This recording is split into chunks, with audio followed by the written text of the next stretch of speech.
இங்க நகரத்தார் தேர்தலை அமைப்பு நடக்கும் ரொம்ப அருமையான நிகழ்ச்சியில உன்னைய பார்த்தது எனக்கு ரொம்ப சந்தோஷம்.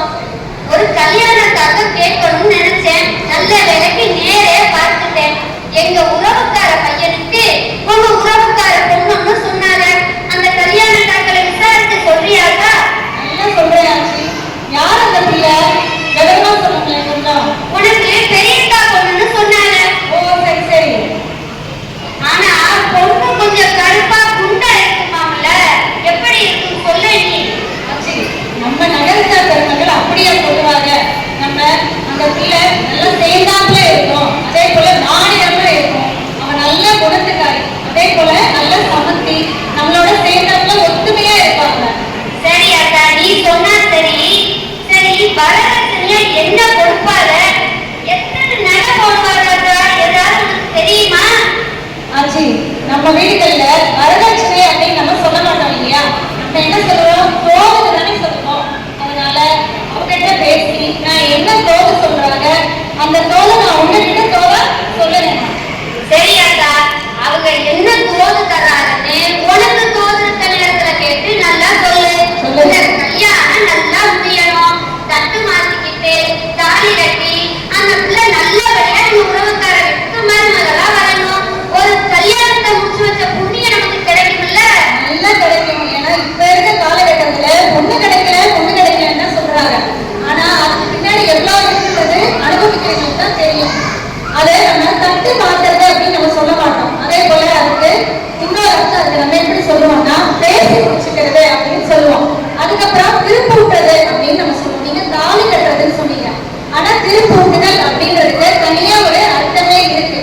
திரு அப்படின்னா மகாலட்சுமி, மகாலட்சுமியாக இருக்கும் பெண்ணை நம்ம வீட்டுக்கு அழைத்து வருது. அதுதான் திருப்பூட்டுதல் அப்படின்னு நம்ம வீடுகள்ல சொல்லுவாங்க. ஆமா அக்கா, நீ நல்லா சரியாதான் சொல்லுற. என்ன பண்றது, ரொம்ப வருஷம் ஆச்சு இந்த ஊர் பக்கம் வந்து. அந்த வார்த்தையெல்லாம் மனசுக்குள்ள இருக்கு. டக்குன்னு நீங்க பேசுற வார்த்தை தான் வந்துருது. நீ திருப்பூட்டுறதுக்கு ஒரு அர்த்தம் சொன்ன. எங்க ஆத்தா பத்தி ஒரு அர்த்தம் சொல்லுவாங்க. என்னன்னா திரு அப்படின்னா மகாலட்சுமி தானே. அந்த மகாலட்சுமி ஒரு வீட்டுக்கு வந்து நிலையா இருக்கணும். அப்படின்னா அந்த மகாலட்சுமி நிலையா இருக்கணும்னா வந்த மருமகளை எல்லாரும் விட்டு கொடுத்து ஒண்ணு இருந்தா அந்த பொண்ணு அங்கே நிலத்து இருக்கும். மருமகன்ற பேச்சுக்கே இடம் இருக்காது. அதனால திருப்பூட்டுதல் அப்படின்னு சொல்லுவோம்னு நாட்டா பத்தி சொல்லுவாங்க.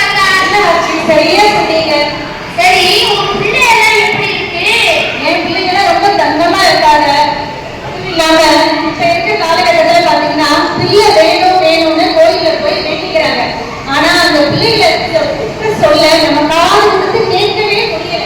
அப்படித்தான் இருக்கிறாங்க. அப்படி என்ன சொல்லி இருக்கிறாங்க?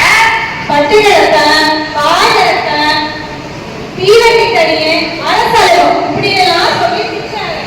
அடக்கடவுளே, நீ திருப்பூட்டுதலுக்கு எவ்வளவு அழகா விளக்கம் சொன்ன. இந்த வார்த்தைகள்லாம் அர்த்தம் போதித்த நம்ம நகரத்தார் சொற்கள் அக்கா. இதெல்லாம் இல்ல. ஆனா எங்க வீட்டுக்கு பக்கத்துல ஒரு திட்டுறார்கள். அது சரி, உட்கார் உடம்பு போய் என்ன பண்ற அப்படின்னு சொல்லி திட்டுறாங்க. அதற்காக அந்த காது கேட்க முடியல. இந்த இப்படி சொன்னீங்க பாய் வரப்பான். அது என்னன்னா அந்த காலத்துல பாய்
வந்து ஊர்ல வீடு கட்டணும் அப்படின்னு சொல்லி சொன்னீங்க.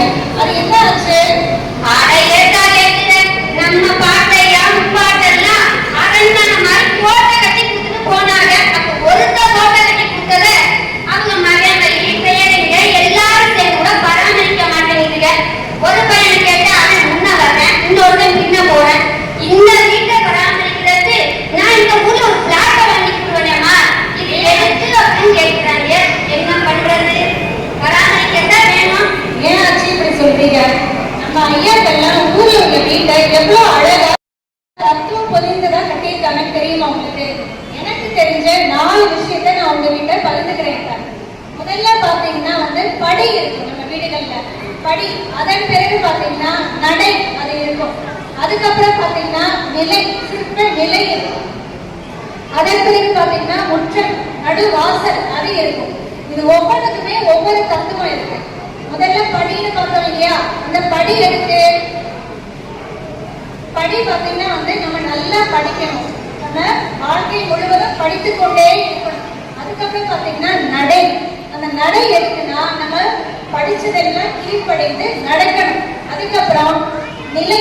நிலை எதுக்கு இருக்கு அப்படின்னா நம்ம படிச்சு கீழ்ப்படைந்து நடந்து நல்ல நிலையா, அந்த தூண் எவ்வளவு ஸ்ட்ராங்கா இருக்கு, அந்த நிலை எவ்வளவு ஸ்ட்ராங்கா இருக்கோ அந்த மாதிரி நம்ம நல்ல நிலையா இருக்கணும்.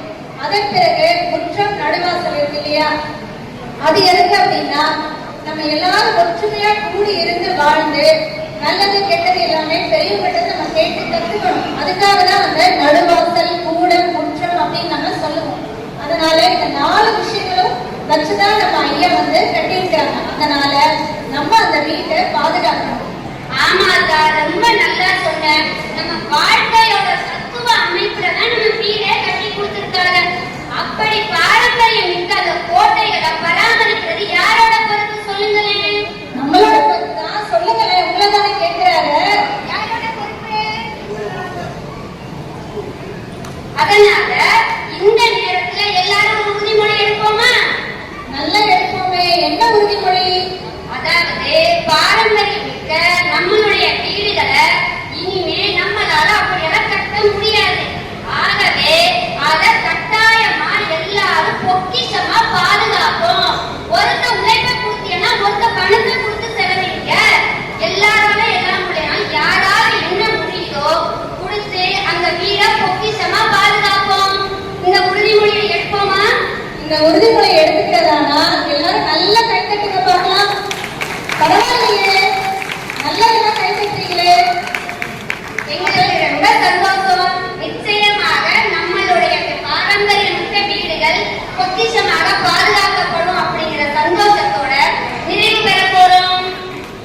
நேரமின்மை காரணமாக இந்த இடத்துல எங்களுக்கு தெரிஞ்ச ஒரு 6-7 வார்த்தை மட்டும்தான் உங்களோட அந்த சொற்கள் பொதிந்த வார்த்தைகள் உங்களோட பகிர்ந்துக்கிட்டோம். இந்த மாதிரி நிறைய இருக்கு. நம்ம அடுத்த தலைமுறையினருக்கும் நம்ம இதை சொல்லிக் கொடுப்போம். நம்ம நகரத்தார் புத்தகத்திலேயே இருக்கு. நம்ம ஆயா, அப்பத்தா, பாட்டி எல்லாருக்கிட்டையுமே நம்ம கேட்டு இதெல்லாமே தெரிஞ்சு நம்ம அடுத்த பிள்ளைகளுக்கு சொல்லிக் கொடுக்கலாம். நன்றி.